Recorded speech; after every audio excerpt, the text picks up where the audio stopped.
이거는 우리 저기 채널을 시청하시는 분들도 상당히 이걸 보시면은 막 뭐라 하죠? 이 투자에 대한 어마어마한 그 어떤 지적 자극이 일어나겠구나.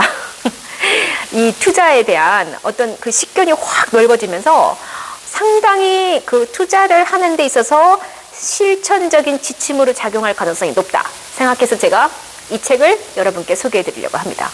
네. 이 책에서는요, 일단 지금 복잡계라는 얘기를 하고 있죠. 복잡계. 지금 이 책의 거의 뭐 60% 이상이 복잡계에 대한 얘기예요. 그러다가 이제 이 복잡계를 설명하면서 이제 물리학, 그다음에 철학, 뭐 이제 이런 그 인문사회와 관련된 그리고 과학기술과 관련된 이야기가 상당히 많이 녹아 들어가 있어요. 그러면서 이제 이 오종태라는 그 저자는 현재 타이거 자산운용사의 그 투자 전략 이사예요. 그러니까 이분이 이제 실제로 하고 있는 그 실전에서의 투자, 실전 투자와 이제 연관을 시켜서 이 복잡계를 복잡계 세상에서는 어떻게 투자를 해야 하는가, 이제 그런 핵심적인 얘기를 이제 상반부가 아니라 후반부로 갈수록 이제 그런 얘기를 하고 있거든요. 이제 상반부에는 이제 복잡계 세상에 우리가 살고 있다. 왜 그런가? 그런 이야기를 좀 쭉 하면서 이제 이해를 시키고 있습니다. 이 복잡계 구조에 살고 있는 어떤, 왜 우리가 복잡계 구조에 살고 있는가? 왜 우리가 살고 있는 세계가 복잡계로 구성되어 있는가? 이런 얘기를 이제 쭉 얘기를 하고 있는 거죠. 자, 근데 제가 볼 때 이분은 철학을 좀 하신 것 같아요. 철학을 하지 않았으면 이런 책을 쓸 수가 없거든요. 서양 철학을 했든 뭐 물리학을 했든 물리학을 했거나, 예. 제가 볼 때는 이분이 물리학을 전공했거나 아니면 물리학 책을 굉장히 많이 읽었거나 아니면 특히 양자 물리학 관련 책을 엄청 읽었거나 아니면 철학을 좀 하신 분이 아닐까라는 생각이 합니다. 그것도 이제 과학 철학 쪽을 하셨을 가능성이 높아요. 아니면은 그쪽에 관련된 책을 읽었거나. 예. 자, 그러면 이 책에서 일단은 첫 번째 얘기하고 있는 게 뭐냐면, 우리는 지금 현재 투자가 선택이 아닌 필수인 시대에 살고 있다. 왜? 저금리 시대로 접어들었기 때문에. 저금리 시대에는 이제 현금이 가치가 없어지죠. 그러니까 이제 금융이나 부동산 자산에 투자를 해야 하는데, 이제 그렇게 된 어떤 현상, 그 전에 우리 아버지 어머니 세대 때는 그냥 예금만 해도 충분히 그 이자로 먹고 살았던 시대라면, 이제 우리는 이제 은행에 돈을 맡겨봤자 오히려 더 가치가 떨어지는 세계에 살고 있다. 근데 이런 세계가 된 거는 2008년도를 전후로 해서 봐요.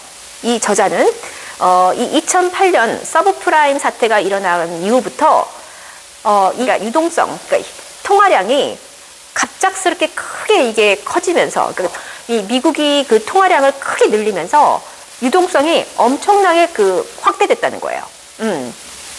그래서 지금 그런 상황에서 우리는 새로운 논리에 따라서 경제를 바라봐야 한다.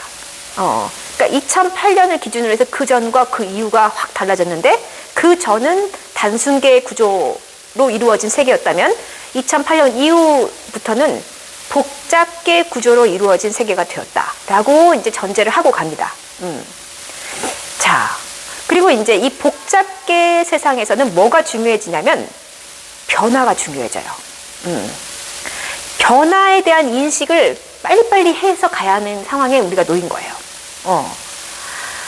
그러니까 그 가장 크게 변화한 게 뭐냐면 세계 구조가 변화했다는 거예요. 그러니까 예를 들어서 이제 어떤 우리가 이 복잡계를 설명하는 가장 그 흔한 예가 뭐냐면은 저 지구 반대편에 나비의 작은 그 날갯짓 하나로 이쪽 편에서는 폭풍우가 몰아칠 수 있다라는 그러한 이야기가 있죠. 그게 뭐냐면요, 어떤 사소한 사건 하나가 굉장히 큰 시간이 흐르면서 굉장히 큰 결과를 가져올 수 있다라는 그러한 그 주장을 하는 그 이론이 카오스 이론이에요. 카오스 이론. 예, 이게 이제 1990년대 카오스 이론이 나오고, 그래서 이제 그때 철학계나 이 물리학계가 이제 그러한 카오스 이론에 대한 연구를 많이 했습니다.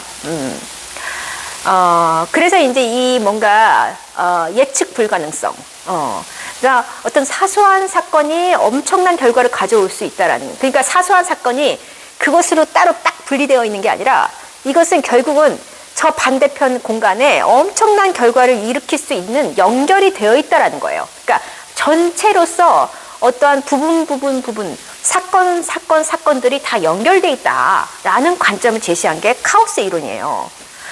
근데 이제 이 카오스 이론은 실제로는, 1940년대, 50년대 양자 물리학에서 그 시초가 됐어요. 그러니까 이제 어쩌다 보니까 이제 과학 시간이 됐는데 저도 잘 모릅니다. 이 물리학이나 뭐 잘 모르지만 이 책에서 이제 간략하게 설명한 것을 제가 이제 정리를 하면은 20세기 물리학에서는 일단 이제 가장 중요한 게 양자 물리학으로 이제 재편이 됐는데 양자 물리학은 이 양자의 위치값을 우리가 확정할 수 없다. 어쩔 때는 이게 파동이고 어쩔 때는 입자고 그러니까 이게 순간순간에 따라서 입자이거나 파동이거나 그러니까 이 위치값을 이게 뭐냐 확정할 수 없다는 거예요. 그게 이제 그 독일의 물리학자 하이젠베르크가 제시한 불확정성의 원리예요. 그 진짜 센세이션한 이론이었습니다. 그 닐스 보어라는 사람하고 이제 같이 연구하면서 이제 불확정성의 원리가 나왔는데, 그래, 이제 어쨌든 이러한 이제 이런 그 양자 물리학이 함축하고 있는 내용이 뭐냐면은 우연성이에요. 우리가 살아가고 있는 이 세계가 뭔가 이렇게 확정적이지 않다. 결정론적이지 않고 우연에 의해서 작동된다. 무작위성, 우연성. 그래, 이런 것들, 그리고 어떤 그런 그 결과에 대한 예측이 불가능하다. 우리는 오로지 결국은 그러니까 예측이 불가능하다는 것은 결국은 어떤 통계적인 확률값에 의존할 수밖에 없다라는 거죠. 그래서 이제 이 양자역학의 이 불확정성 원리가 나온 다음에 이제 이것을 인문학적으로 풀어서 이제 카오스 이론이나 이제 이런 것들이 나오기 시작하는 겁니다. 그리고 뭐 일리아 프레고진의 이 혼돈으로부터의 질서라는 책을 보면은 또 일리아 프레고진이라는 러시아 물리학자가 또 이제 혼돈이라는 거에 대해서 이제 열심히 설명을 하죠. 그 비결정론주의라고 하는데요. 어쨌든 이렇게 우연한 사건으로 연결된 세상이 바로 복잡계라는 거예요. 세계의 모든 부분 요소들이 다 연결되어 있다. 그래서 어떤 요소가 분리되어 있다라는 가정 하에서 어떤 세계의 흐름을 예측하는 그러한 어떤 이론, 그런 게 단순계의 사회에서는 그런 이론이 작동을 했지만 이제 복잡계 사회로 와서는 그러한 부분의 요소들이 다 연결되어 있기 때문에 이것을 어떤 그러니까 다 네트워크로 연결되어 있는 그러한 세상에 우리가 살고 있기 때문에 어떤 뭐가 하나가 딱 우연한 어떤 사건이 있을 때 그것이 엄청난 또 파장을 일으킬 수 있고 그래서 그 우연성에 의한 개입이 상당히 더 보편화되고 그래서 이제 더 알 수 없는 일들이 많이 일어나게 되는 겁니다. 그런 세상이 바로 복잡계라는 세계라고 해요. 그런데 이 저자가 굉장히 제가 볼 때는 세계를 인식하는 그 폭이 커요. 이 복잡계 세계를 이 세 가지의 키워드로 인식을 하는데 첫 번째는 이 세계의 구조, 이 세계의 구조가 복잡계로 이루어져 있다. 그 다음에 이러한 구조에서 살아가고 있는 우리, 나는 어떻게 살아가야지? 그런 이야기도 하고 있어요. 그 다음에 우리가 발 딛고 살아가는 우리가 태어난 이 땅이 대한민국이죠. 자, 그래서 지금 이 세계가 복잡계 구조로 바뀌었고 전환이 됐고 그러면서 그러한 전환된 세계에서 살고 있는 우리 자신은 상당히 지금 혼란에 빠져 있는 편이고 그러한 복잡계 세계에 살고 있는 나는 어떻게 살아가야 어떠한 그러한 방식으로 삶을 살아가는 게 좋은가. 여기 이제 투자의 방식과 연결됩니다. 제가 뒤에 가서 말씀드릴 거예요. 그 다음 세 번째는 우리가 다 살고 있는 이 땅, 이 대한민국이라는 그 땅은 또 이 전 세계의 구조에서 어떤 위치를 차지하고 있는가. 그러니까 한마디로 말해서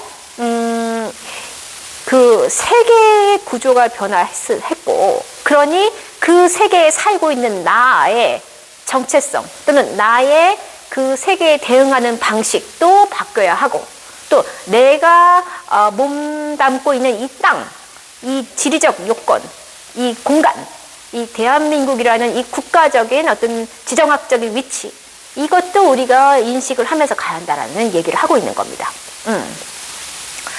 그래서 상당히 그러니까 제가 이분의 사고의 스케일이 상당히 크다라고 얘기한 것은 어떤 복잡계라는 그런 구조만 이게 딱 설명하고 그걸 이제 투자랑만 연결시켰으면은 그냥 뭐 그렇게 이제 물리학적인 어떤 그러한 그 인식을 이제 투자의 세계랑 접목시켰으니까 이제 그것도 인식의 확장이죠. 그런데 그거를 어떤 그 투자자의 입장에서도 이 사람이 고려를 하려고 했다. 그러니까 그러한 변화된 세계에 살고 있는 우리 자신은 어떻게 살아가야 하는가에 대한 문제도 상당히 이 사람이 깊게 고민을 했구나. 저는 이제 그것을 인식했어요. 그러니까 그것이 저로 하여금 상당히 이게 학문하는 학자로서, 그러니까 학문을 연구하는 학자가 이런 문제를 다뤄야지. 사실은 이렇게 물론 이분이 이렇게 정말 이 어떤 그런 그 정말 실전에서 진짜 이렇게 자기가 직접 투자를 하면서 이제 그 정말 몸소 느낀 그 경험, 체험 플러스 거기에 이제 좀 더 여러 가지 그러한 지식 기반, 뭐 과학 기술이라던가 이 정치 분야라던가 이런 경제 분야에 여러 가지 그 정말 다양한 지식 기반이 이 책에 녹아 들어가 있거든요. 근데 저는 이제 그것을 보면서 이 정말 실전에서 일하고 계시는 분들도 이렇게 하는데 아니 대학에서 연구하는 이 교수님들 진짜 저도 참 반성이 되더라고요. 저는 교수는 아니지만 제가 이제 오랫동안 연구를 한 사람으로서 왜 나는 이런 인식을 하지 못했을까? 나는 왜 이런 인식을 크게 해서 뭔가 지금 현재 닥치고 있는 문제 얼마나 많습니까? 지금 우리 사회에 해결해야 할 문제들, 그런 문제들에 대해서 왜 나는 깊게 좀 논의를 해볼 생각을 못했을까 하고 저를 반성하는 그러한 그런 기회를 주신 그런 기회를 준 소중한 책이기도 해요. 제가 좀 반성적 성찰을 했습니다.